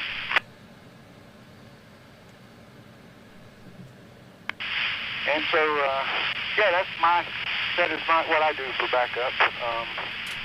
And my goal is to get another battery and make it to where I can hook up our main refrigerator.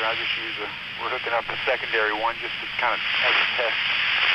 Goal is to make it where we can get both running. And that's about it for me, comment-wise. Thank you guys for running the net. Good stuff, Robert. Yeah, solar is so much better today than it was even just 10 years ago. That's right. The solar charge controllers are better, except the stupid cheap ones. But if you're buying quality equipment, the batteries are better. Your battery options, you have so many options. The solar panels themselves are better. They're more efficient.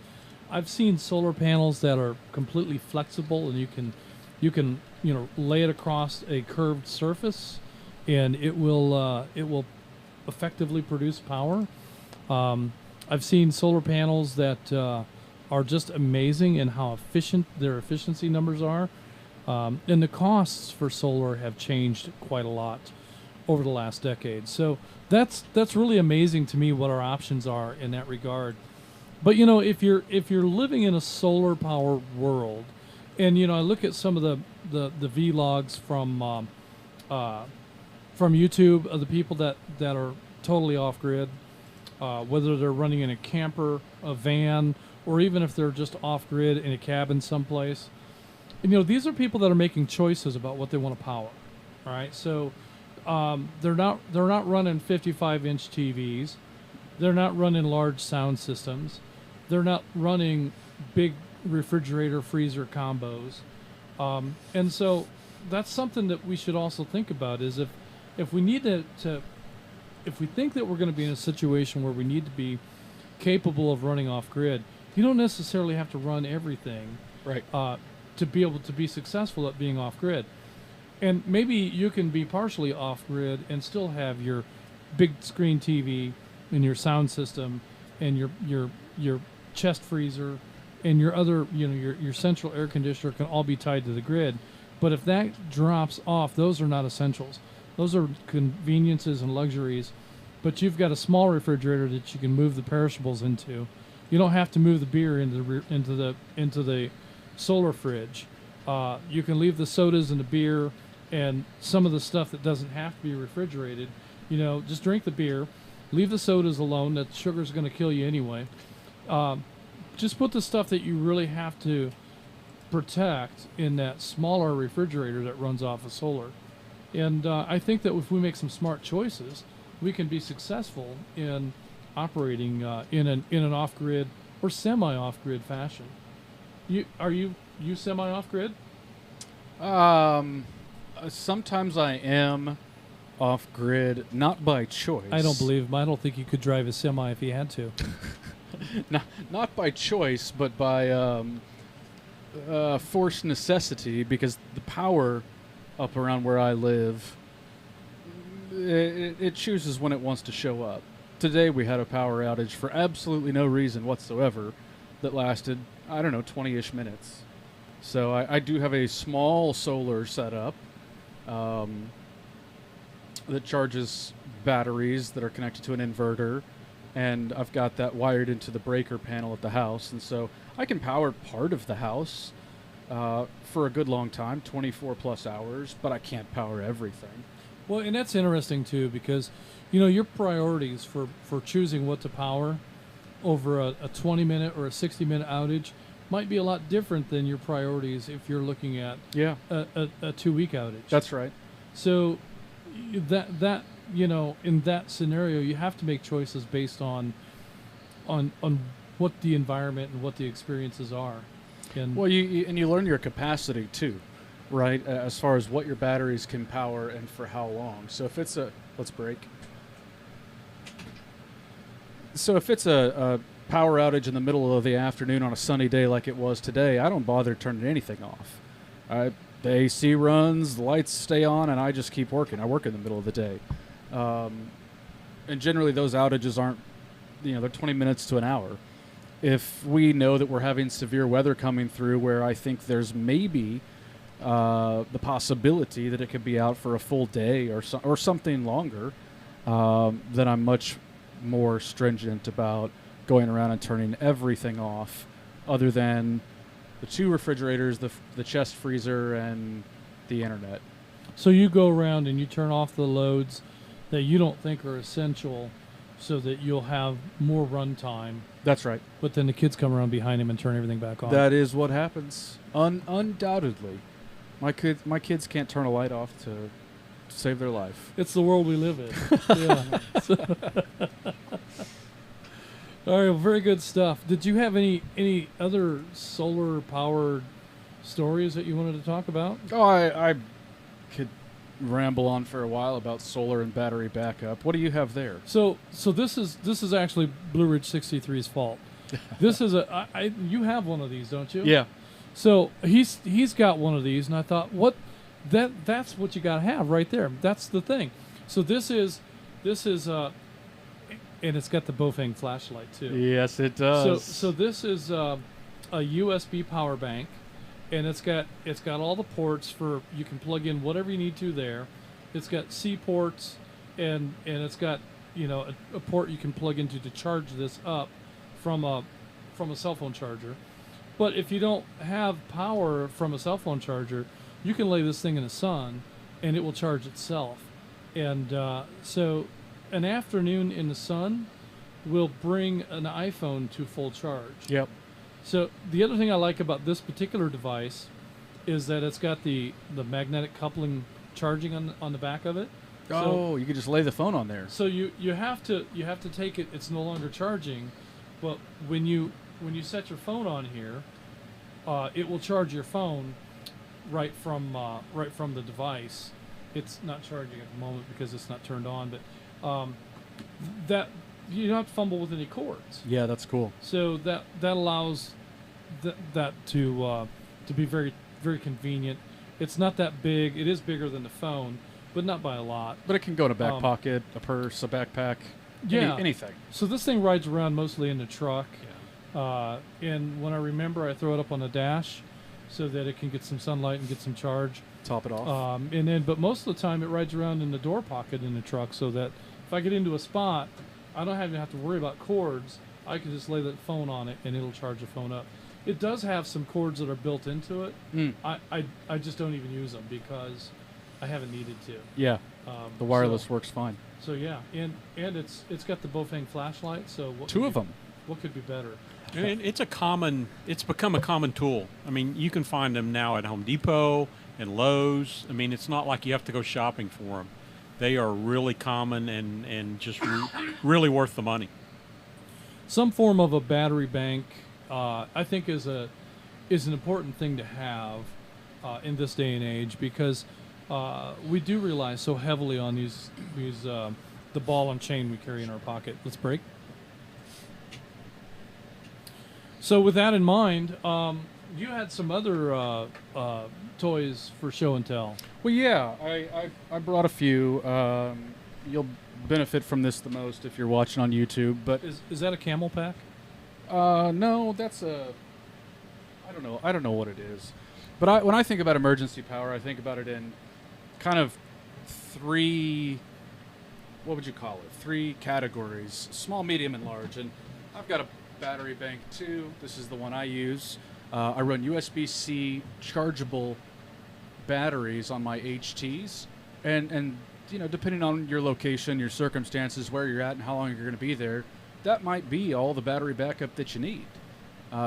Maybe one full charge of your HT can't get you the whole weekend, but with a power pack like this or power pack like this one, you can make it a week or better.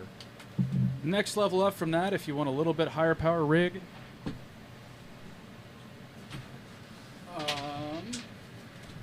I highly recommend. Let's see, it's in this one.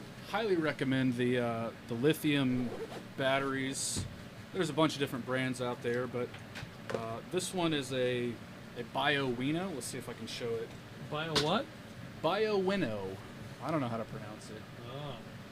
Yeah, it's showing up on the camera there. We used to call those man packs. I think, that's right? what this is. Okay, all right. Yeah. You got the idea. But so this is a lithium iron phosphate battery that sits in this man pack that I've built. There's a radio here in the middle, and that.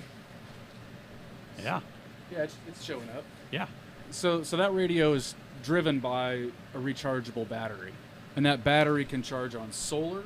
It can charge on your 12-volt power in your car, your truck, and it'll charge with AC power at the house. And then the next step up.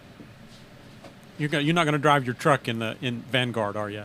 No, okay, I just want to make sure. Can't do that. But the next step up would be there you go. More of a battery pack like this. These can be had for a few $100. Never ever pay full price for one of these battery packs. These are always on sale. Only buy them on sale. I like the EcoFlow brand. They run lithium iron phosphate batteries inside these inverter packs. Why that matters is because they have they support a lot more charge cycles than some of the lithium ion batteries and other battery chemistries. So you'll get more life out of it, is kind of the point. That you can hook up to a traditional radio power supply. I've run a 50-watt radio with a DC switching power supply off of this very pack. And when you key up, it pulls about 120, 130 watts. That's an option for like grid down. Power's out, tree limb fell on the power line. It's going to be a day or two before they can get you back up. That'll run a refrigerator. And that little pack. If you put a solar panel on that to help recharge it, yep. Is that an option with that device? It is. It is. So, because in most situations we don't need to run a radio all day long. Let's break. And so in most situations we just need power for the moment that we need it. Yep. And if we run a radio until the battery is dead, now we have a dead radio. But if you have a power source that can regenerate, man, you can just leave that thing in the sun and let it do its business. That's and then right. You've got power available when you need it. So these tools can be very, very beneficial and not just in convenience for things like camping and working away from, if you're out on the property, away from your buildings, away from your power, you can still have power to be able to run various devices. Whereas in other methods, you got to bring a generator that makes a lot of noise. Yeah. These things are silent. No noise. It's not unlimited power. You're not going to be able to run big tools, but they will run a wide range of things. You've also got a battery-powered electric cooler. Yes. So yes. I saw that once. I think we were at Jeep Fest, but I never really had a chance to explore that. Now, I have a Coleman thermoelectric electric cooler. Yes. That requires it's either got to be plugged into household current or 12-volt DC, but it's got the thermocouple devices and fans and whatnot. It draws a lot of power, and it does make things inside the cooler coolish. Yeah. So it's cooler than ambient, but it's not cold like refrigerator cold. Okay. So especially if it's hot outside, you get a differential. You get 20 or 30 degrees of difference. So if it's 80 degrees, you can make stuff inside the cooler 60 degrees. That's not cold. But if it's 50 degrees out, you can get right down to just about freezing. Yeah. So I don't know how your electric cooler works, but that's what I have, and it's cumbersome. It's big. Yeah, it's big. It's it'll run your camper batteries down in overnight. So it's not the most efficient thing, but we've got better stuff available today. That cooler's probably 20 years old. Let me break. So what else did you have break tonight, Mike? That's it. Like I said, three levels. The most basic of which is just a inexpensive battery pack that you can charge your phone and your radio with USB. If your radio didn't come with a USB battery, those are available for the vast majority of common HTs out there today. Very inexpensive. Recommend you do that in case you're away from AC power or you don't have AC power for the dock or the cradle or whatever it comes with. Next step up is a lithium iron phosphate battery, something so big. Those are great. They've got a long life to them. And then the larger option, if you find yourself outdoors a lot, camping, and you can make a practical use for it on the day-to-day, that's great too. And then if there is an emergency, you've got it. That's good stuff. Another thing to be on the lookout for, and there's huge value in, the things, electronics that will run off of 12 volts DC. Yeah. Back in my truck driving days, I can't remember the name brand of it. A Burton. It was a Burton stove, and it looked like one of those clamshell style lunch boxes. Oh yeah. But it would clam up and close up tight, and you plug it into your cigarette lighter, and it was an oven, 350 degrees. You could bake cookies. Oh wow. You could bake potatoes. On the road. I had a 12 volt crock pot, so I could make a stew. Yes. A crock pot stew while I'm cruising down the road. I could eat pretty well out of a truck, avoid all that truck stop food and the expense. And, I ran a lot of East Coast stuff, so parking was always a challenge. I would try to, instead of finding a place to park the truck at a truck stop, and there are not that very many of them in the East, I would just go to the customer and be there the night before the delivery, park in their lot, back up to the dock if I could, and that way, I'm first to get unloaded. Yeah. And then, so rather than eating at the truck stop, I'm eating right there, my own food, in a truck with 12 volt appliances, and that was wonderful stuff. And that stuff's still available. Yeah. The camping gear, that's available in 12 volts. But one thing that Vanguard sports now is we've got a couple of computers. The one that you and Rogers are operating are microcomputers, and they've got a little 2 amp 12 volt power brick, so they can be powered directly off of 12 volts DC. That's so cool. Also, those monitors that you and Rogers have are 12 volt DC monitors. Oh, I didn't realize that. So those can be run in a totally DC environment without having the need for AC. It always killed me that why computers didn't have a direct DC option, more readily available, because as soon as you plug the computer into the wall, the very first thing that power supply does is convert that wall current into DC at about 3 different voltages. Let's break. And the primary voltage that a computer uses, a conventional desktop computer, is 12 volts DC to run the motors on your fans and the motors in your hard drives, and some of the cooling circuitry is run off the 12 volt DC. There's also 5 volts DC for logic circuits and 3.3 volts DC for other logic circuits. So those are the typical voltage that you'll find inside of most computers, and it's all DC. We should be able to do that off of buck converters. Yeah. But if you try to spec a computer a short time ago, if you try to spec a computer that was made to run off of 12 volts, it would be crazy expensive. Yeah. And now, these are very inexpensive options for these mini computers. So, and all they do is web browse. Right. So they're not much of a horsepower requirement. They're not heavy horsepower, but for our application, they don't need to be. Right. A little bit slower than I'd like, but for the most part, they do just fine. Let's tell you what, the litmus test there is if it can keep up with my typing of the log while we're getting 2-3 doubles on flagship. I don't know how that's even possible. And I'm trying to decipher 2 check-ins at once. If it can keep up with my typing, it's good. That's very good. We've got a couple of comments to get to here before we close things up. So let's go next to Atlanta 849. Pamela. Pamela, do you have comments for the net tonight? Well, guys, yes, and y'all had quite an interesting conversation there. First, because y'all were unable to get past into my dialogue for the announcements with the chickens and check-ins and everything, is that all right if I kind of go back with that? Sure, Pamela, go ahead. Help us understand what the chickens were, because Justin and I were both looking at each other crazy-like. Well, the gist of that was looking forward to seeing everyone at the Smith Picnic on April 26th at the check-in station. I probably should have had check-in table way on top of Sassafras Mountain. Anytime after 11. Lunch starts at noon. Just want to let everybody know we were thinking about seeing them, and I'm going to be checking in people in. Okay, that makes a lot more sense. Well, that's cool. So Pamela's going to be running the check-in station, not to be confused with the chicken station, at the April 26th picnic at Flagship. That's fantastic. Back to you, Pamela.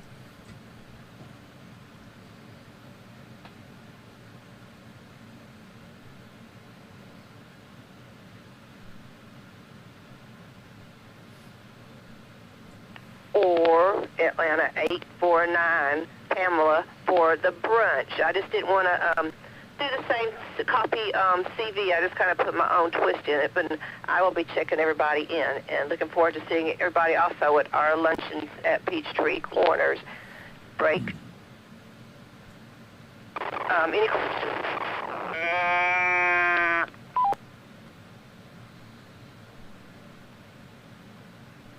Any questions about that, sir? Nope, that's good stuff, Pamela. And that's good stuff, Pamela. And we'll plan on seeing you at the Flagship site for chickens on April 26th. On April 26th. Yeah. So very good stuff.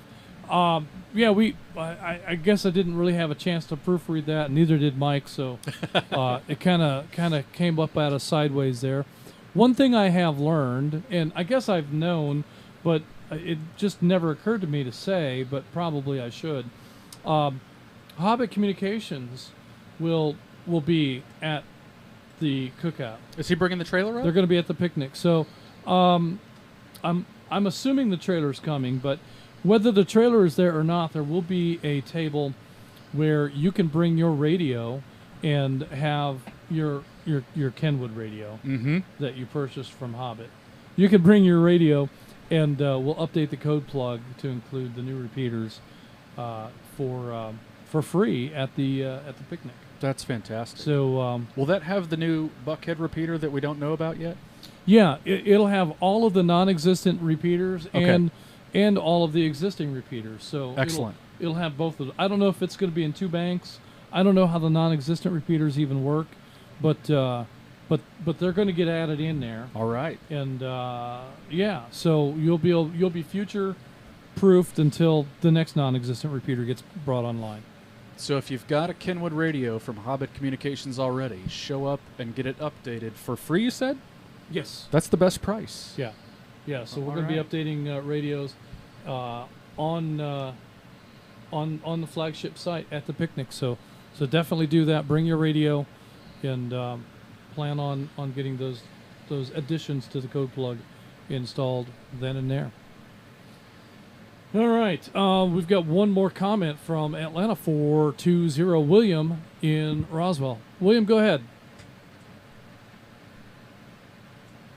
Net Control, thank you very much for that reminder, because I do need to take in mine for the code plug on the monument and some of the other repeaters there, because they're in the same location. So, yeah, thank you for that reminder.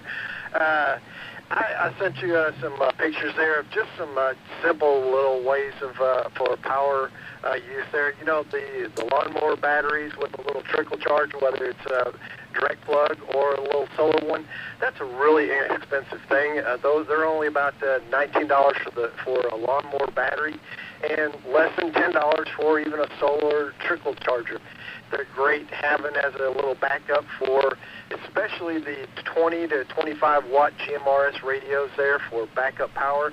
And plus they have other uses, like to be able to jump off your vehicles or to keep your lawn equipment, things like that going. So it's I do have other solar generators and inverters and everything, But, that's kind of a simple, very inexpensive fix. And along with using handhelds and having them all charged before an event is always really important. Again, I'd like to thank, let me take a break. I'd like to thank the CV and the Smith family for all their dedication in making sure our annual event cookout, because it really brings the faces to the names and the voices there on the net for our new members, and it's always great to meet face to face. So that's all I got for you, Justin. Thank you very much, and great job as always, you guys. All right, William. Well, thank you for all of that and some great reminders. And I think that that'll be cool to see Hobbit Communications high atop Sassafras Mountain, Biscayne Mountain. I thought you were going to say Mount Olympus out of habit. No, I He paused for a second, almost. I have no bad habits. Right, of course. Right. I guess all of my habits are bad, but however you want to interpret that. But in any case, one of my worst habits is getting to the end of the program and not having the script ready, because we all know that I can't speak without the words in front of me. It's like you've done this before, but not enough times. Exactly like that. So, but here we are. We're at the end of the program. I'd like to say thanks to all of you for hanging out with us. This will conclude the North Georgia GMRS Regional Net. Tonight we had a total of 88 chickens. 88 chickens, including net control. That's a fantastic number. Everyone who signed in should sign out. We're going to return North Georgia GMRS repeaters back to normal use. Don't forget to like and subscribe, and comments on the YouTube video show engagement with the video. So I'm going to probably this evening be going through looking at comments and enjoying some of the traffic there. And again, for you folks that are out of the area, if engaging vocally in this net is something that interests you, let us know.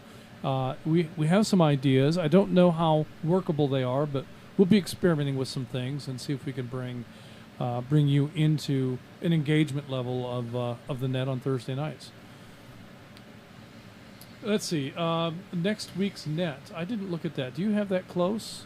I don't. It's right here. So let's see what next week has to offer. Next week we're going to be talking about radios in the field. So that might be off-road, portable boxes like the Go Box that Atlanta 255 just built. Yes. Or vehicles in or radios in a vehicle. So that's our topic next week. Oh, man packs is the other one. So be sure and tune in for that. And let me go back to this other page because I have no idea what to say.